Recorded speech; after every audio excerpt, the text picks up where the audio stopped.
আসসালামু আলাইকুম আইয়ুব ভাই। ওয়ালাইকুম আসসালাম। ভালো আছেন? ভালো আছিস? আলহামদুলিল্লাহ ভাই। বস।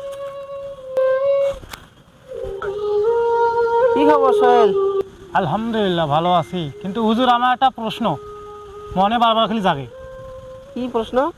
এই যে আমরা এখনকার যুগের মানুষ, সেহরির সময় যে আমরা কত আয়োজন করি, মাছ মাংস, কত ধরনের ভালো ভালো খাবার, কিন্তু আমার মনে সেই একটা প্রশ্ন খেলে জাগে। আমি যখন খাইতে বসি বা ইফতার করতে বসি, তখন আমার একটাই বলি প্রশ্ন জাগে যে আমাদের হযরত মুহাম্মদ সাল্লাল্লাহু আলাইহি ওয়াসাল্লাম ওই সময় সেহরির সময় ইফতারের সময় কি তার শ্রেষ্ঠ খাবার ছিল? আরে এটা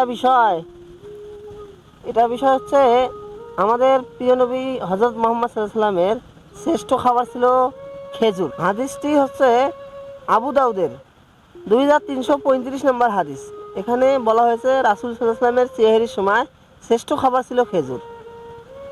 ঠিক আছে আইয়ুব ভাই, আমি বিষয়টা জানলাম, জানি খুব উপকৃত হলাম।